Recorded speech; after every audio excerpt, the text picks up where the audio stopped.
I've actually played golf with Ben and Jerry. You are kidding. Yeah. The real guys? Yeah.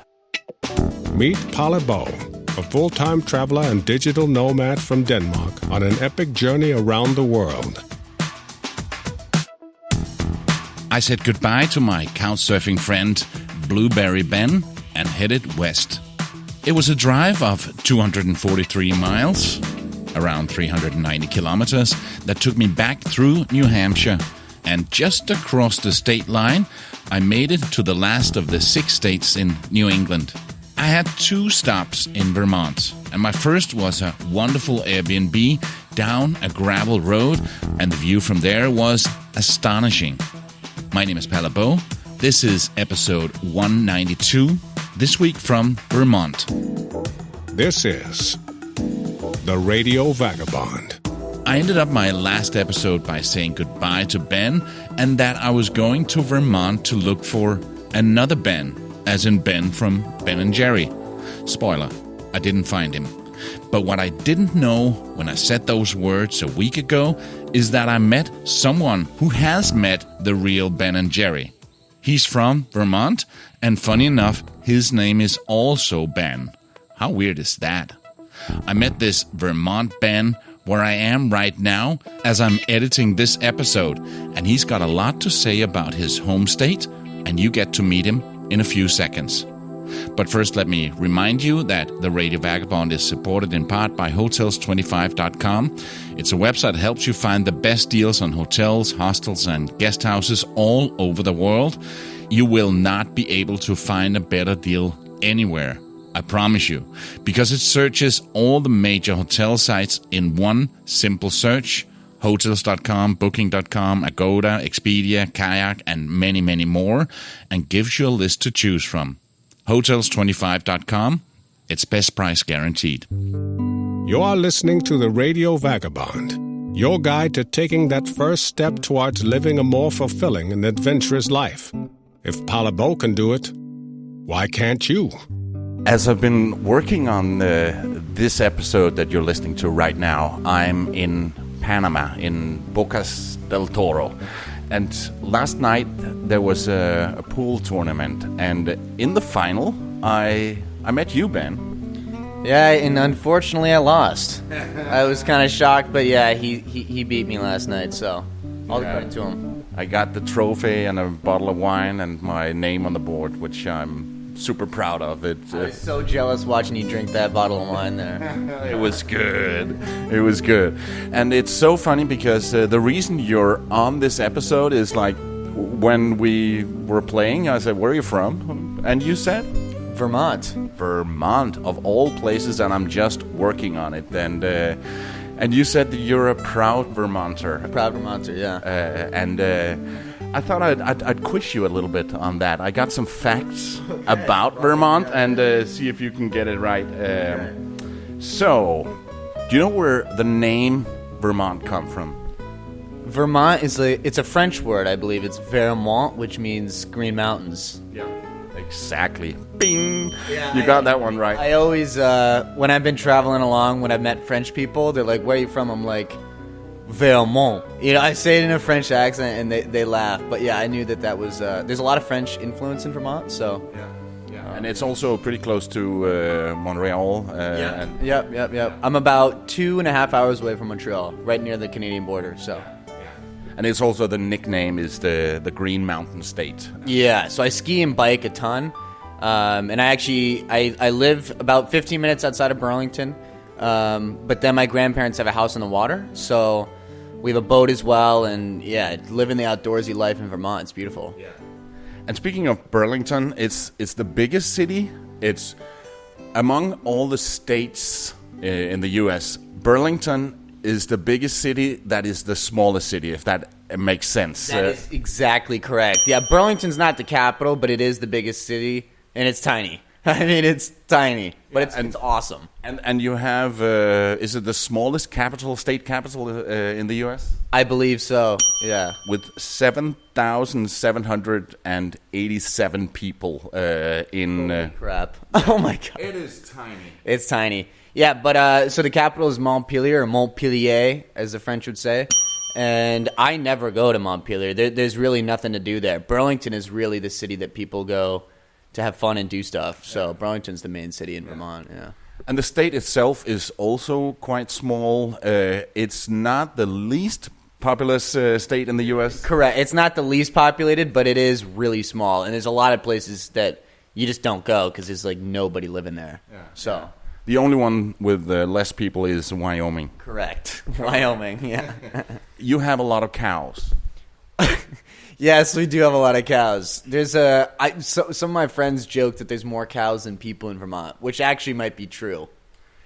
I got facts on that as well. Is it true? No, it's not true. The joke is that there are more dairy cows than people, but it's not true. There is one cow for 3.8 people. Okay. Well, that's still a pretty high percentage. It is the highest ratio for cows in the U.S. per capita. Oh, my God. Yeah. See, I did my research here. But there's two things that you don't have in Vermont that is all over the U.S. Can you guess what that is? Two things that we don't have? Yeah. Oh, we don't have billboards. Right. And we don't have, oh boy, I don't know. I know billboards. Billboards is right. And the other thing is you don't have McDonald's. Yeah, we do. You do? Uh-huh. Okay, wrong fact. Damn you, internet. Damn you. I was thinking about McDonald's. I was like, no, we have McDonald's all around. Oh, I'm wrong. It's the your capital is the only state capital without a McDonald's. I got that wrong. That was on me. Sorry, internet. I told you that's why nobody goes to Montpelier. Because there's no McDonald's. Because there's no McDonald's, exactly. Okay. You aced this quiz, so good on you. So what else can you say about Vermont? Why should people go there? So I've been living in Vermont. I'm now 19 years old. I've been living there all my life, and Vermont is beautiful. The people there are amazing, and there's a million things to do. It's an extremely outdoorsy place. It's extremely clean and environmentally safe. So yeah, I ski, I mountain bike, I surf, even though there's no surf in Vermont, but I'm a surfer as well. And then we live on the lake, so everything with the lake oriented. But yeah, all my friends and family are very healthy, fit, active people. And I think the Vermont lifestyle is extremely attractive. And the amount of people moving there keeps increasing every year. So Vermont is just a great place to live. It's a great place to grow up and a great place to raise a family. The Radio Vagabond. Gotta keep moving. I've gone hiking. I'm still staying at the Airbnb in Vermont until tomorrow. But it's very, very close to the border between Vermont and New Hampshire. Actually, it's so close, so whenever I need to go to a supermarket, I'm doing that in another state. So it's that close to New Hampshire. You don't really see, other than a sign that you're entering a new state, but it's... you do that when you come from the south. There were a lot of signs saying liquor store, next exit, because the taxation is different in New Hampshire. But it's not something I see here or feel here. Yeah, it's just a regular supermarket. I haven't really noticed if the prices were any different than they are here in Vermont. But I'm back in New Hampshire right now, and not to do any shopping, but to go for a hike. They have a beautiful national park where you have a mountain called Mount Washington. And here you have a lot of trails for going hiking. At the moment I'm walking all alone, I think, in this forest and crossing a small creek here, trying to balance on some wood they put over it, and then heading up. I can see it now. Now it's up. So now I'm going to be out of breath. I'm staying in the Airbnb until tomorrow. I've spent a week there, and it is in the middle of nowhere, but so beautiful. And tomorrow I'm staying in Vermont, but I'm going to a bigger city called Burlington. Should also be something that they highlight as one of the nicest places in New England. And that will be the final stop on my New England tour. I told you that I was out of breath. I'm trying to get some exercise. I actually went running this morning, so yeah, I need to get my blood pumping some more. That's doctor's orders.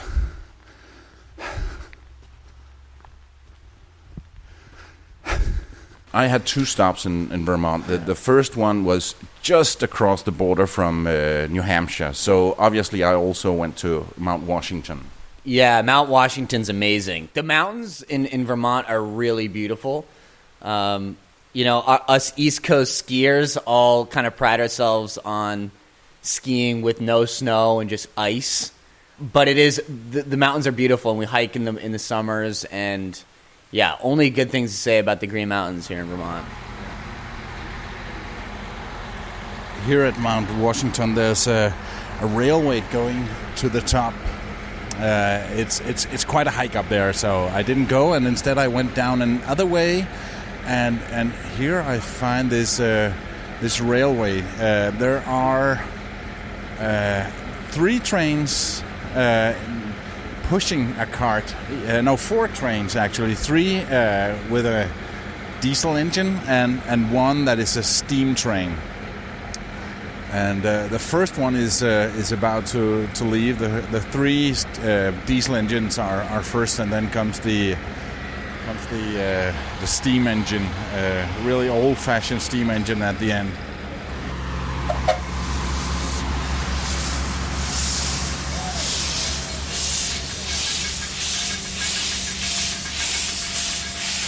Mount Washington is the highest peak in the northeastern United States, and more than 6,000 feet, almost 2,000 meters, and it's the most prominent mountain east of the Mississippi River.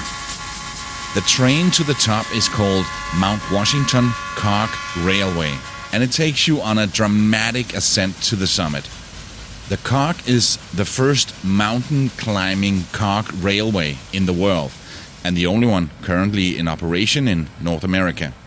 With an average grade of 25%, some sections are nearly 38%. It's also the second steepest in the world. It's primarily powered by a fleet of 7 powerful biodiesel locomotives. And then the railway also continues to operate a pair of century-old coal-fired steam engines. It's located at the heart of the majestic White Mountains region, and even the drive up there along Base Station Road is beautiful. Every twist and turn on the road is a new Instagram moment. One of the places you must remember to stop for some pictures is the Upper Falls. It's an impressive rocky cascade and a popular swimming hole just a few meters from the road. Also keep your eyes open for wildlife. It's not uncommon to see moose and bear along the base road. You can see pictures, videos, and links and read much more on theradiovagabond.com. I would love to hear from you, and now there's a new and very simple way for you to send me a voice message. It's a cool little web-based app called Telby, and all you need to do is click on the banner on theradiovagabond.com where it says "Talk to me," and then just talk. Tell me where you are and what you're doing while you're listening to this. It's super simple, and one of the cool things is that you can listen to it and redo it if you're not happy with it before you click send. Please try that. I get a small soundbite that I can play here on the show, and it's always wonderful to hear from you guys. You can, of course, also fill out the form under contact on the website. And then I headed to my second stop in Vermont, Burlington. Like I spoke to Ben about before, it's the most populous city in Vermont, but it's not big. The population is around 42,000, and it ranks as the least populous city to also be the most populous city in its state. It sounds confusing, so let me just explain what I mean. In other words, if you have a list of the biggest cities in each state in the US, Burlington would be on the list, and at the same time it would be on the bottom as the one with the smallest population. Well, I don't even know if that made more sense. Anyway, it's 72 kilometers from the Canadian border and only 151 from Montreal. Ice cream. Half an hour drive from Burlington is Waterbury, where the world-famous and popular ice cream Ben & Jerry's first factory was built in 1985. It continues to manufacture approximately 350,000 pints of ice cream every day. 45 steps up to our theater, so if you would like, we do have a vanilla-vator around the corner. Get it? Vanilla-vator. I have taken a small detour on my way to Burlington to visit the Ben & Jerry factory. This is where it all began, and here I just bought tickets to go on a factory tour. And of course there's a gift shop where you could buy a lot of t-shirts and books and other merchandise with Ben & Jerry, and it's all a lot of fun and very, very humorous, the whole concept of Ben & Jerry. And Ben & Jerry? Ben & Jerry's huge. So Ben & Jerry, I've actually played golf with Ben & Jerry. You are kidding. Yeah. The real guys? Yeah. My father and I met Ben and Jerry. No, I forget who it was. It was either Ben or Jerry out in the golf course. And yeah, they're really cool dudes. I've talked to them. I've actually seen them like at like a live talk kind of deal. And they're cool. They're like politically active, but their ice cream is amazing. I know every time I'm like traveling or whatever, when I say I'm from Vermont, people immediately think Ben & Jerry's and then Bernie Sanders. Those are like the two Vermont go-tos. Yeah. But they're really cool guys. Yeah. Are they just as we imagine, these fun hippie dudes? Yeah, they're really cool. They're like very Vermont. Just like super chill kind of hippie guys that are a little weird, but super interesting to talk to and really cool. I really do think they're exactly what you would think. Very kind of Vermont-y, down-to-earth, cool hippie dudes. Yeah. It's a company with a ton of humor. Even from the short walk from the parking lot to the factory, there's something that makes you smile. The Flavor Graveyard. It's a graveyard that honors Ben & Jerry's ice cream flavors that are no longer produced. It's filled with tombstones with poems like these. Sugar plum. It swirled in our heads. It danced in our dreams. It proved not to be, though, the best of ice creams. 1989 to 1990. And this one, Tennessee Mud. The bottle is empty, the cup and the glass. The mud with Jack Daniels was not meant to last. 1988 to 1989. Rest in peace, Devil's Food Chocolate. The devil took the blame for all the rich indulgence. Now watch him fan the flame, melting puddles of wicked succulence. 1996 to 2001. And there are so many of them. Then I went on a 30-minute tour of the factory where I also got to sample a few ice cream flavors. And another fun fact, the company donates ice cream waste to the local Vermont farmers who feed them to their pigs. Except Mint Oreo. The pigs don't like that one. Greetings from the future. We're happy to report flying cars finally happened, and Ben & Jerry's is still making ice cream. Our loyal spokescow is still along for the ride. She was designed by a local Vermont artist. There's something puzzling me. It's raining right now. Raining quite hard, and people are standing in line for a long time in order to buy ice cream outside in the rain, and they don't seem to mind. This is something I see all over the US, that Americans don't mind standing in line for a long time in order to buy something sweet, like pastry. I saw that in Boston at a famous pastry shop, or in this case, ice cream here at the Ben & Jerry factory. You got to remember that ice cream, Ben & Jerry ice cream, is something you can get almost everywhere these days, and especially here in Vermont where it all started. So they could technically go into any gas station and buy some Ben & Jerry ice cream. but they don't mind standing in line for half an hour, 45 minutes in order to buy the product. And that really, I just don't get it. I don't get why the Americans, who are so for good service and efficiency and the whole commercial way of thinking, that they just accept to be standing in line for so long in order to buy ice cream. Another thing that puzzles me, this is the Ben & Jerry factory. They have a ton of guests every day. I don't think this is a special thing that just today, when I'm here, the line is this long. This probably happens every day. And still, they only have this shop here. Why don't they open a bigger shop? Why don't they open a second and a third or a fourth in order that the customers don't have to stand in line for this long? Probably because the Americans, they don't mind standing in line for a long time in order to buy ice cream. I'm sorry to the Americans listening, because you might think, duh, yeah, we don't mind standing in line.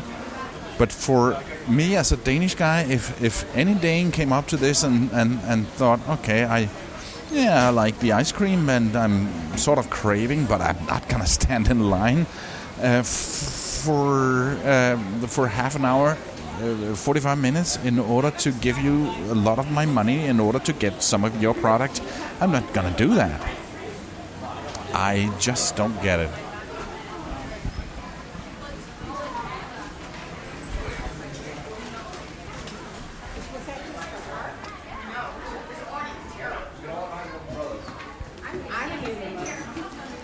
I'm doing a podcast. Can I ask you a question? Sure. So, what's your name? Mike. Mike, you're American, and you've been standing in the rain in order to get in here to buy some ice cream. Why? It's famous. Everybody knows. Yeah, but you can. Really good. Let me just get in here as well. But you can buy Ben & Jerry ice cream anywhere, on any gas station. Why stand out here in the rain? It's really good. It's the experience. It's really good, I know, but you can get it anywhere. Oh yeah. But it's just something. I see that all over the U.S. that Americans don't seem to mind standing in line for a long time in order to get something sweet. Right, I agree. We all have sweet tooth. Any Dane coming here would say, nah, I'm not going to do that. I like the ice cream, but I'm not going to stand in line for that long, and especially not in the rain. We were already committed. We were here. No turning back. Yeah. Okay, thank you. You're so wet. Yeah, the Ben & Jerry's factory is cool, and sometimes we'll go up there when we're going to play golf or going to swim, because Stowe is beautiful. So You might even be named after Ben. I might be named after Ben. Yeah, I know. And now it's funny. Like, I have a good friend named Jerry, and actually my grandmother's name is Jerry. So like Ben and Jerry, it's like a funny, yeah. So. Remember that you can follow the Radio Vagabond on Apple Podcasts, Spotify, Google Podcasts, and anywhere else you prefer to listen. And while you're there, please give me a 5-star rating. It's just something that's good for my ego. And please tell a friend about this podcast. That's even more important.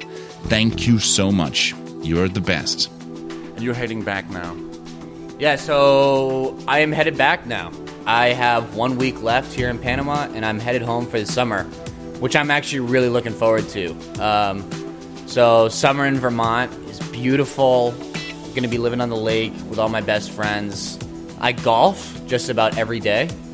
There's a lot of golf courses in Vermont, so all my friends golf. It's pretty much all we do all summer is golf and, you know, surf and go in the water, and it's great. So I'm looking forward to it. Thanks, Ben. Of course, thank you. This episode is brought to you in part by Hotels25.com. It's a website that helps you find the best prices on hotels and guest houses and hostels around the world in one simple search. Hotels25.com. And that's it from New England. Now I'm heading north across the border to Canada, and I'm so looking forward to that. My name's Palabo, and I gotta keep moving. See ya. Produced by RadioGuru.co.uk.